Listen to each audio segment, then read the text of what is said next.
주님께서 여러분과 함께 루카가 전한 거룩한 복음입니다. 주님 영광 받으소서. 그때 예수님께서 성전에 들어가시어 물건을 파는 이들을 쫓아내기 시작하시며 그들에게 말씀하셨다. 나의 집은 기도의 집이 될 것이다 라고 기록되어 있다. 그런데 너희는 이곳을 강도들의 소굴로 만들어버렸다. 예수님께서는 날마다 성전에서 가르치셨다.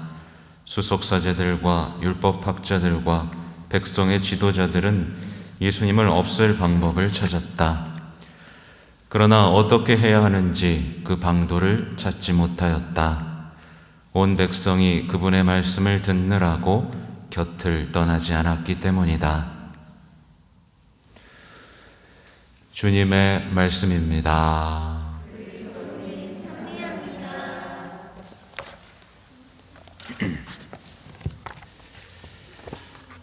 자비로이 교회를 이끌어 주신 주님, 기억하며 감사하게 하소서. 네, 오늘 복음의 내용은 여러 가지 생각할 거리들을 많게 만드는데요. 우선 예수님께서는 성전에 들어가셔서 이 성전은 기도의 집이다. 기도의 집이 되어야 된다. 라고 말씀을 하십니다. 우리 친구들, 성전 기도의 집 같아요? 아니면 강도들의 소굴 같아요?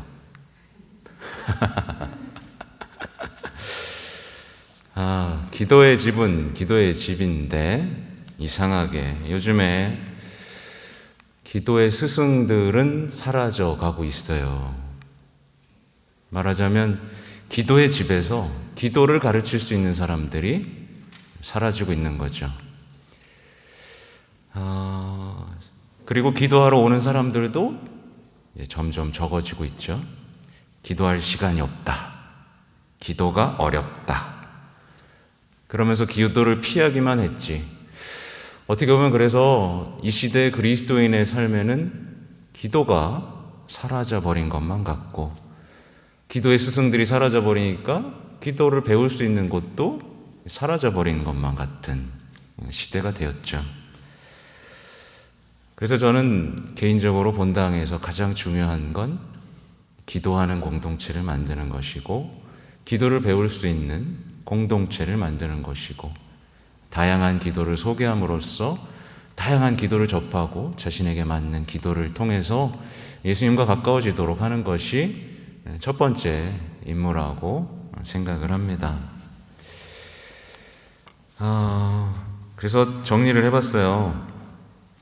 어떤 사람이 기도할 시간이 없다. 여기 기도할 시간 다 있죠? 우리 친구들 기도할 시간 있어요?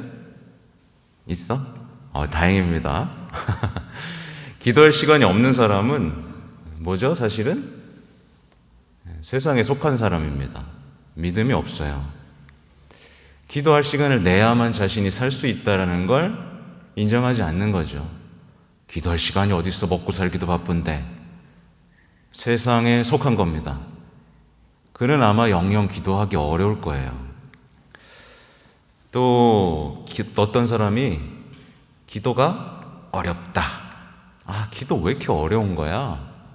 라고 말하는 사람이 있다면 그 사람은 뭐죠?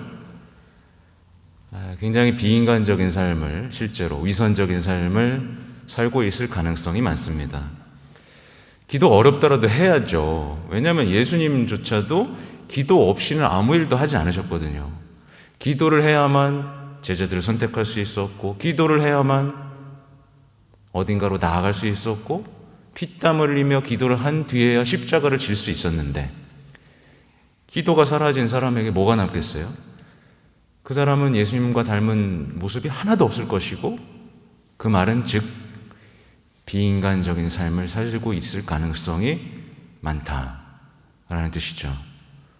기도는 할 시간이 없어도 해야 되고 어려워도 해야만 하는 그리스도인의 숨과 같은 것입니다. 근데 이 지경이 됐는데도 기도에 대해 질문하는 사람이 없습니다. 기도에 대해서 질문하지 않는다는 건 또 무슨 뜻인지 아시죠?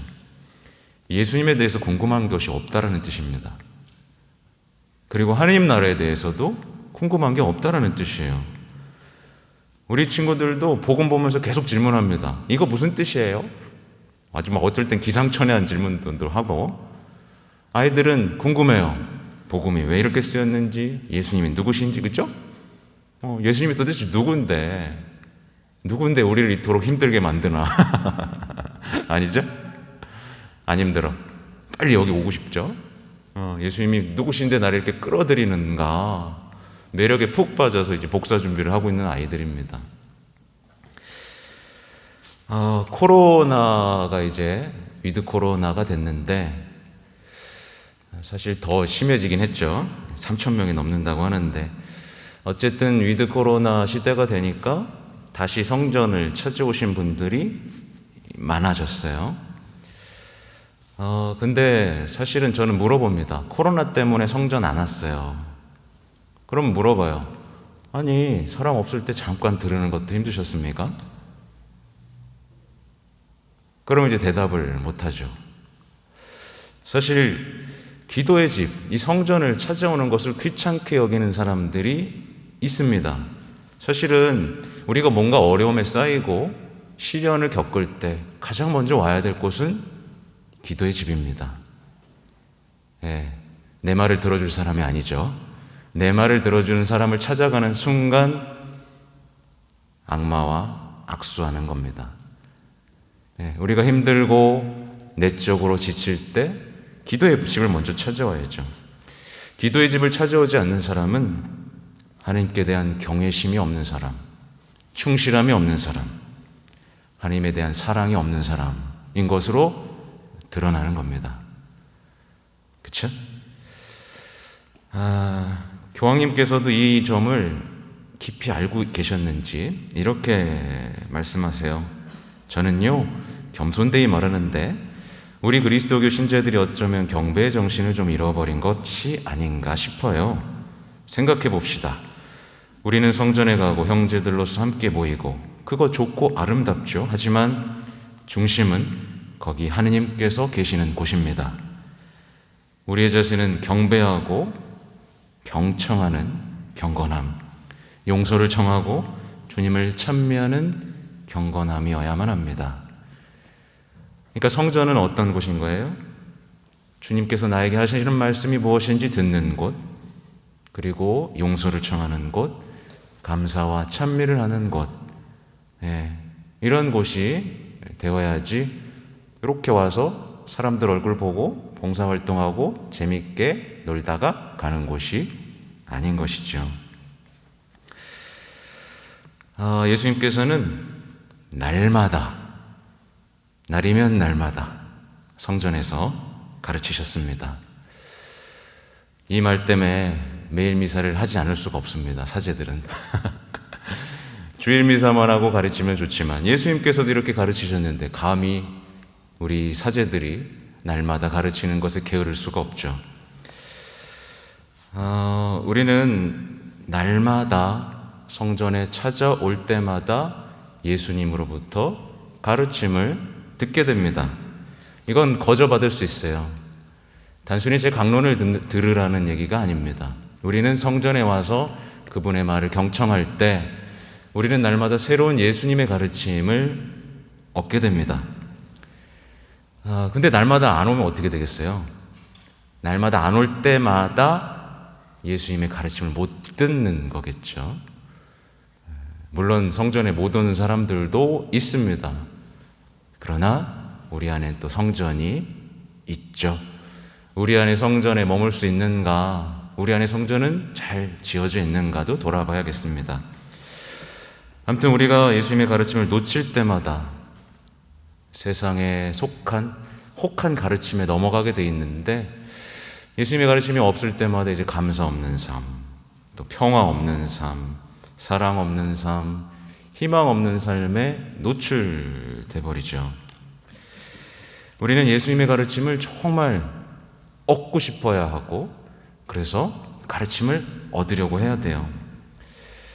사실 예수님의 가르침하고 제가 얘기하고자 핵심은 그겁니다. 예수님의 가르침하고 세상의 지식하고는 완전히 달라요. 근데 요즘에 유튜브 보면 어때요? 유튜브 이렇게 몇 개만 보면 혹하는 가르침들이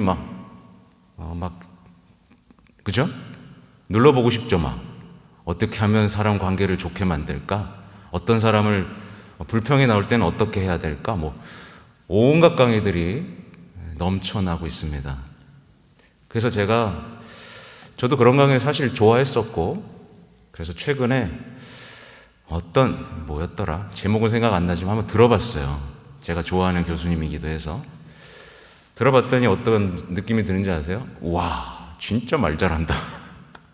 어쩜 이렇게 사람의 심리를 잘 알고 혹하게 만들어서 이렇게 하면 될 것처럼 믿게 만드는지, 얼마나 말을 잘하는지, 저렇게만 살면 문제 없겠구나 라는 생각이 들 정도로 말을 잘하고 논리정연하게 말을 하고 있었습니다. 근데 여러분들 들어보셔서 아셨죠? 들어보고 나서 그대로 하려면 돼야 안 돼요? 얘들이 벌써 대답하네. 안 됩니다. 안 돼요. 들어서 확 해서 내가 될 것 같은데 안 됩니다. 속임수라는 뜻이에요. 이론일 뿐이라는 뜻입니다. 세상의 지식, 특히 심리학이나 어떤 다른 인문학 이런 것들은 결국은 사람을 이용하게 만듭니다. 내 이용의 대상인 거예요. 조종하고 지배하게 만듭니다. 그리고 나중에 쓸모없으면 거침없이 버리도록 만듭니다. 그게 세상의 지식이 알려주는 인간관계법이에요. 근데 예수님의 가르침은 어떻죠? 사랑하게 만들고 용서하게 만들고 끝까지 봉사하게 만듭니다. 예수님은 결국 해내십니다. 또 세상의 지식은 언제나 공통적이에요. 자존감, 자신을 찾게 만듭니다. 너를 위해서 살아, 나를 위해서 살게 만들고 십자가는 버리게 만듭니다. 어떻게든 나쁜 상황, 나쁜 것들은 다 피하게 만듭니다. 공통점이에요. 근데 이게 교묘하게 복음에 들어오는 거예요. 예를 들면 감사하며 사십시오 이런 것도 사실은 복음과 상관없습니다. 감사함으로써 사람을 이용하는 거예요. 인생을 바꿀 수 있다라고. 감사의 최종 목적이 뭐죠? 십자가 없는 거예요. 잘 보셔야 됩니다. 그래서 예수님의 가르침은 자신을 버리고 십자가를 지게 만듭니다. 근데 감사하는 삶을 통해서 자신을 찾고 십자가 없는 삶을 찾는다면 뭔가 거기 속임수가 있는 겁니다. 아무튼 이미 제가 말씀드렸듯이 세상의 지식은 듣고 배우고 연습하면 손쉽게 인생을 바꿀 수 있다라고 포장해서 얘기하죠. 근데 절대로 바뀌지 않습니다. 바뀌는 것처럼 보이죠. 그러나 예수님의 가르침은 언제나 기도하고 순종하고 희생하는 삶이 우리의 기쁨이고 행복이다 라고 정확히 지적을 해줍니다. 근데 여기서 자꾸 벗어나고 싶은 거예요. 기도 좀 안 하고 순종 좀 안 하고 희생 좀 안 하고 행복할 수 없을까? 라고 하는 사람들이 찾아보는 게 다 그 유튜브 강의입니다. 기도는 싫고 순종도 싫고 희생 없고 싶으니까요. 그렇게 세상은 이미 그리스도인들에게조차 예수님을 없애는 방법을 찾아낸 거죠. 그래서 그리스도인들 가슴 안에 예수님이 없어요, 이제. 다른 어떤 인생의 어떤 화려한 어떤 방법들, 살아가는 방법들만 있지 예수님은 사라져버립니다. 보면 수석사제들과 율법학자들과 백성의 지도자들은 예수님을 없앨 방법을 찾았다. 계속해서 세상은요, 예수님을 없애려고 합니다. 예수님이 없어야 되는데, 예수님이 태어났을 때도 없애려고 그랬고, 눈에 거슬릴 때도 없애려고 그랬고, 예수님이 잘 나갈 때도 없애려고 그랬고, 결국 없애버렸잖아요. 그렇죠? 끊임없이 없애려고 하는 이 세상의 수작에 우리는 놀아나서는 안 되죠. 근데 결국 많은 그리스도인의 가슴속에서 예수님이 사라져버렸고, 많은 그리스도인들이 예수님을 없애려는 사람들과 친구가 되어버린 겁니다. 그래서 차추 반복드리잖아요. 이건 제 말이 아닙니다. 이미 교황 바오로 6세가 말씀하신 거예요. 예수님과 상관없는, 복음과 상관없는 출판물들이 교회의 이름을 걸고 세상으로 퍼져나가고 있는 겁니다. 그래서 요즘 책들 보면 복음 얘기는 하나도 없습니다. 유명인사의 명언, 심리학, 그러다가 복음 한 줄 딱 나오고 끝납니다. 예수님이 사라지고 있어요. 없앨 방법을 찾은 겁니다. 우리가 예수님 말씀을 들을 때, 복음에 깨어있을 때 예수님을 없애지 않게 할 수 있습니다. 예수님을 곁을 떠나지 않을 때, 보십시오. 그분의 말씀을 듣느냐고 곁을 떠나지 않았기 때문입니다. 그래서 기도를 멈추면 안 되고 복음을 읽는 것을 멈추면 안 됩니다. 우리가 멈추는 순간 예수님이 아닌 세상의 것에 매료될 수밖에 없고, 기도보다 더 중요한 것이 있다라고 생각할 수밖에 없고, 그렇게 되면 이제 예수님께 희망을 걸지 않아요. 사람들은 세상의 가르침에 희망을 걸기 시작합니다. 그래서 막 공부하기 시작합니다. 내 인생을 바꿔줄 것들, 취미, 그렇죠? 여러 가지 공부들을 하면서 내 인생을 바꿀 것이라고 희망하기 시작하죠. 예수님은 없습니다. 그러면서 이렇게 생각하죠. 예수님도 좋아하실 거야. 그러나 예수님이 사라진 그리스도인의 내면은 어떻게 되죠? 강도들의 소굴이 됩니다. 강도들은 기도하지 않죠. 협박하죠. 자신의 것을 내놓지 않습니다. 아깝거든요. 강도들은 하느님의 것으로 장사하고 자신의 만족을 찾는 사람들입니다. 어떻게 보면 이미 교회는 강도들의 소굴이 되어버린지도 모르겠습니다. 끊임없이 패거리를 이루고 위협하고 빼앗고 거래하는 사람들이 있다면, 그러나 정작 기도하는 사람이 없다면 그 성전은 강도들의 소굴이겠죠. 부디 기도의 집이 되도록 이 성전이, 이 가정동 성전이, 그리고 우리 여러분의 내면이 기도의 집이 되도록 복음을 듣고 끊임없이 기도하는 가운데 예수님을 떠나지 않으시기 바랍니다. 아멘.